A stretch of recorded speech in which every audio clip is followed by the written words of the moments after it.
transferring that play to this building? Um, what it will take to get it done on this Hmm. floor. It's going to take the same thing we've been doing on the defensive end. Just being aggressive. Flying everywhere, helping one another, and running them off the three-point line, but also taking care of the offensive rebounds from them. For a guy who had his moments last year in the playoffs to this year, where once again you had to wait your opportunity and you've been able to make an impact, what's the key to being patient and waiting for that opportunity to present itself?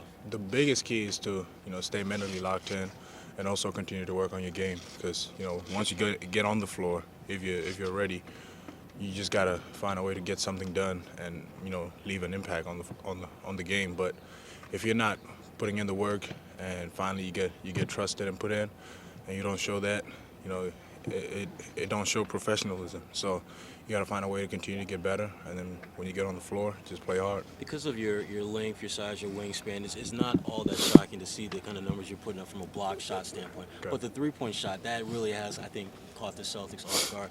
How much has that been something that you really put an emphasis of working on going into the season and obviously in the playoffs here? The three-point game is something I've always had in my game, even going back to high school and middle school.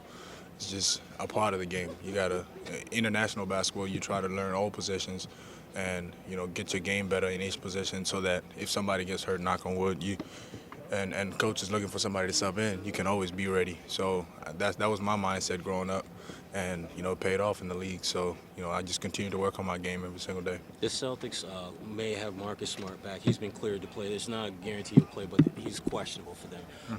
Having played against him before, what does he bring to the table if he's able to get on the floor against you guys tonight? He does a good job for them, on both ends of the floor, by defending and on offense, by moving the ball, helping facilitate a lot on the offensive end for them, and doing most of the ball handling as well.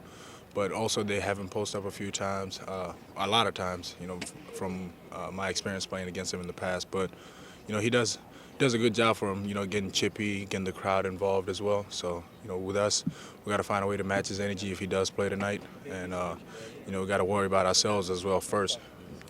Take care of our defensive end. All the time you work with KG the last couple of years, what do you think you've taken most from him that you can take into postseason games? The biggest thing is, just having that attack mindset on both ends on both ends of the floor. And with him, he just doesn't care who you are in front of him. If you're playing against him, and on the defensive end, throwing your shot and protecting your teammates, the biggest thing when it comes to your teammates, him dealing with his teammates was, always touching a guy, telling him, stay up, keeping the guys positive. And then on the offensive end, just getting everybody involved, but also looking to attack because his man would be back. That's what he was telling me. Like, if your man is back, shoot it and tell him how dare you back off. So next time they got to come and worry about you. And that leaves lanes for your teammates as well. How big an influence has he been on you and just your basketball career in the NBA? Since when we first started working together, he's been big. And not just on for me, but also for other guys like Giannis. He spoke with Chris a few times. But just us as a team, if he's coming to influence some of us and we put it together, it helps us because we have that same mentality as a team, and just know when you get on the floor you got one goal, and everybody's locked in. So he's been big for us.